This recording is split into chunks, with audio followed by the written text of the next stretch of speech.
तो मुझे नहीं लगता है बीजेपी वाले लोग को किसी को भी परिवारवाद दिख रहा होगा। परिवारवाद सिर्फ आदरणीय लालू प्रसाद यादव जी के घर में दिखता है। जिस दिन से सी वोटर का रिपोर्ट आता है उस दिन से कहीं ना कहीं केंद्र में बैठ करके इसके प्रति साजिश की जाती है। वोट चोरी करने का, वोट खरीदने का एक नया, जो कहीं रात के अंधेरे में वोट खरीदा जाता था पैसा बांट करके, आज खुलेआम सरेआम चुनाव आयोग भी उसमें इन्वॉल्व है। यहाँ नहीं रहा और वोट चोरी करने का, अलग अलग से लोगों को वोट को मैनिपुलेट करने का अलग अलग तरीका अपनाया गया है। मुझे उम्मीद है, पूरा विश्वास है कि इस बार आएंगे तो बोलेंगे देखो मैंने बिहार को पीएम मित्रा पार्क दिया, देखो मैंने बिहार को नॉलेजमेंट पार्क दिया, देखो मैंने बिहार को आईटी पार्क दिया, देखो मैंने। नमस्कार, आप देख रहे हैं देशवा न्यूज और मैं हूं आपके साथ अंजलि। आज नीतीश कुमार ने 10वीं बार पटना के ऐतिहासिक गांधी मैदान में मुख्यमंत्री पद की शपथ ली और इसी बीच आपको बता दें कि उपेंद्र कुशवाहा के बेटे मंत्री बने हैं। फिलहाल हमारे साथ इस मुद्दे पर बातचीत करने के लिए कुशवाहा समाज की बड़ी नेता और आरजेडी की प्रवक्ता मधु मंजरी जी मौजूद है। देखिए, बहुत बहुत स्वागत है आपका देशवा न्यूज में। बहुत बहुत धन्यवाद जी, देखिए, मैं जानना चाहूंगी कि आप बड़ी नेता है कुशवाहा समाज की और उनके बेटे को जो है मंत्री बनाया गया है, इस बात पे क्या कहना चाहती हैं? देखिए, सबसे पहले बात कि मंत्री बनाया गया है तो इसके लिए तो उनको बधाई है ना।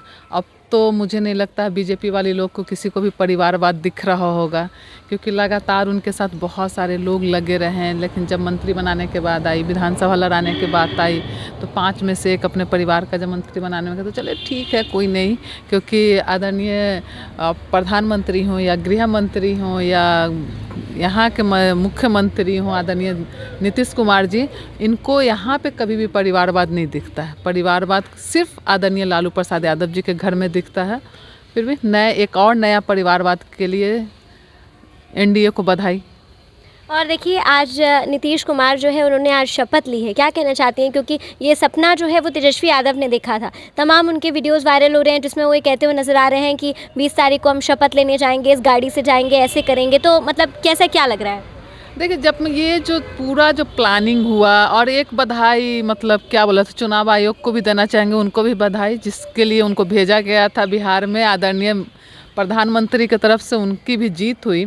देखिए, जब से आप देखेंगे कि सी वोटर का रिपोर्ट आया था और सी वोटर की रिपोर्ट में 60% बिहार के लोग ने मुख्यमंत्री का जो चेहरा देखना चाह रहे थे आदरणीय तेजस्वी प्रसाद यादव जी को। आदरणीय तेजस्वी प्रसाद यादव जी लगातार कई एक वर्षों से बिहार के मुद्दे पे बात किया, बिहार के मुद्दे को उठाया, नौकरी को एक मुद्दा बनाया कि नौकरी भी बिहार में मुद्दा हो सकता है, पलायन कैसे रुके, फैक्ट्रियां कैसे लगे। लगातार या तो शिक्षा का भी काम हो, शिक्षा विभाग हो या तो स्वास्थ्य विभाग हो, सब में काम करने की बात की और उस मुद्दे को उन्हें लेकर आया।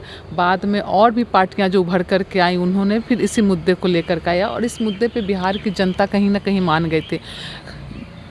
जिस दिन से सी वोटर का रिपोर्ट आता है उस दिन से कहीं ना कहीं केंद्र में बैठ कर के इसके प्रति साजिश की जाती है। आप बताइए, एसआईआर की प्रक्रिया को लोग बोलते हैं कि आपने एसआईआर पे चले गए। आप बताइए कि अगर क्या विपक्ष एसआईआर में इतना इन्वॉल्वमेंट नहीं होता, लोगों को जागरूक नहीं करता, तो क्या इतने लोग वोटर बन पाते? कि अभी भी देखिएगा कितने लोगों का वोटर लिस्ट से नाम कट गया है या कितने लोग नहीं है इस दुनिया में, उनका भी वोटर लिस्ट में नाम है। तो इस तरह का जो पूरा प्रक्रिया हुआ। दूसरी तरफ फिर भी इनको ग्राफ जो बढ़ा नहीं था, जो सर्वे रिपोर्ट था उस हिसाब से, तो इन्होंने चुनाव के बीच में 10-10 हज़ार रुपया जो बांटने का काम किया, तो वो तो बहुत बड़ा फैक्टर हो गया ना। चुनाव आयोग मुख्य दर्शक बन के रह गया, जबकि कई एक राज्यों में आप देखेंगे कि इसमें बहुत सारे ऐसे योजना जो पहले से चल रहे थे, उस योजना पे भी चुनाव आयोग ने बैन लगा था कि इस पे गलत इसका इम्पैक्ट जाएगा। चुनाव के बीच में अगर ये योजना चलेगी तो चलता हुआ योजना को रोका गया। राजस्थान का भी योजना था, वहाँ भी रोका गया। लेकिन यहाँ पे क्या ऐसी मजबूरियाँ थी चुनाव आयोग की?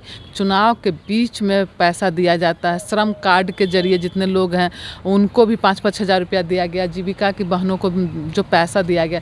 तो कहीं ना कहीं जहाँ 1 करोड़ लोगों को आप पैसा दे रहे हैं, तो 1 करोड़ लोग जो है तो 1 करोड़ परिवार, और उस पर से वो जो महिलाएँ 4 लोगों से बात कर रही हैं कि मेरा तो भरे थे, आ गया, अगली बार तुम्हारा भी आ जाएगा। तो ये कहीं ना कहीं एक उम्मीद से लोगों ने क्या इसको बोल सकते हैं, एक वोट चोरी करने का, वोट खरीदने का एक नया, जो कहीं रात के अंधेरे में वोट खरीदा जाता था पैसा बांट करके, आज खुलेआम सरेआम चुनाव आयोग भी उसमें इन्वॉल्व है और इस पर जो किया गया है, तो अब क्या बोल सकते हैं इस तरह का चुनाव में कौन जीतेगा और कौन हारेगा, ऐसा तो होगा। तो आपको लगता है कि ये चुनाव जो है वो सही तरीके से नहीं करवाया गया है? एकदम बिल्कुल ही नहीं, हर कोई जानता है, ये भी जानते होंगे। आप बताइए, देखिए कि चुनाव आयोग की जब बात करते हैं तो आप देखेंगे कि एक तो आप मतलब दोनों डिप्टी सीएम का आप देखे होंगे कि दोनों डिप्टी सीएम का कैसे है ना कि सिर्फ एक नंबर अलग है, एक का 0 पहले फिर 8 है, एक का 8 0, तो जैसे दोनों का 1,22,480 या 1,04,8, तो ये कैसे पॉसिबल है। और इतने लोग 13 लोग का जो है सिमिलर,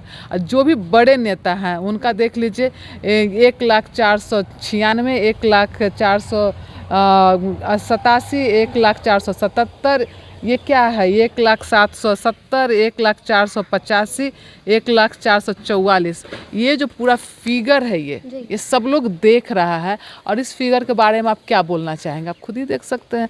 तो ये जो चीज़ है, क्या सवाल नहीं उठता, क्या सवाल नहीं करनी चाहिए? अगर नहीं करनी चाहिए तो ठीक है, हम नहीं करेंगे। तो कहीं ना कहीं पूरी की पूरी इनकी प्लानिंग थी, अब प्लानिंग के तहत ये किया गया है। तो ये सवाल क्यों नहीं उठाया जा रहा है? तेजस्वी यादव रिजल्ट के बाद से ही सब लोग बोल रहे हैं, एसआईआर के बाद भी हम लोग सुप्रीम कोर्ट गए थे, वहाँ पे केस किए थे, लेकिन इस पे मीडिया ने फोकस नहीं किया। बाकी ये लोग बोल रहे हैं कि आप बोल रहे हैं, मैंने पहले भी हमने केस किया हुआ है और अभी भी हम लोग सब मिलकर के कोर्ट जाएंगे इसके लिए, कि इसके लिए तो बात होनी चाहिए। जहाँ कि 14 मतलब 15 राउंड की बात है, नहीं 15 राउंड की बात है कि 15 राउंड में ये होना है, जब कांग्रेस के जीत जाते हैं तो 16वां राउंड आ जाता है। तो इस तरह का जो भी प्रक्रिया, चुनाव आयोग बिल्कुल ही निष्पक्ष यहाँ नहीं रहा और वोट चोरी करने का, अलग अलग से लोगों को वोट को मैनिपुलेट करने का अलग अलग तरीका अपनाया गया है। तो ये तरीका अगर रहा तो फिर लोकतंत्र तो बिल्कुल ही ख़त्म हो जाएगा। आगे आने वाला वक्त ऐसा आएगा कि ज़रूरत ही नहीं पड़ेगा इलेक्शन कराने का। और देखिए, जिस तरीके से मतलब सब लोग इस चीज़ से वाकिफ़ हैं, पार्टी और परिवार में काफ़ी तनावपूर्ण स्थिति बनी हुई है।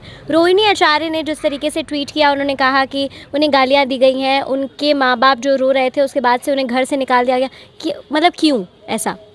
देखिए, ये पारिवारिक मामला है, हर परिवार में कुछ न कुछ। लेकिन पारिवारिक मामला जो है वो पार्टी से जुड़ा हुआ है। हाँ, तो ठीक है, मैं वैसे भी मतलब पार्टी की प्रवक्ता हूँ, किसी के परिवार की प्रवक्ता तो हूँ नहीं कि मैं पारिवारिक मामले में मैं कुछ बोलूँगी। पार्टी के से जो भी होगा, पार्टी के लेवल पे बात, पार्टी का पक्ष रखने की बात होगी तो हम उस पर बोलेंगे। बाकी पारिवारिक मामला से मुझे बहुत ज़्यादा, मैं परिवार की मेंबर भी नहीं हूँ कि मैं उसमें कुछ बोल सकती हूँ। तो हम पार्टी के प्रवक्ता हैं और पार्टी की बात रखते हैं, बाकी इनका पारिवारिक मामला उससे मुझे। और देखिए, जिस तरीके से आज नीतीश कुमार जो है एक बार फिर से बिहार के मुख्यमंत्री बन चुके हैं, आज नई सरकार जो है वो बन चुकी है, इस पे क्या कहना चाहती हैं आप? 5 साल जो है वो सरकार में रहेंगे, क्या कुछ एक्सपेक्ट करती हैं?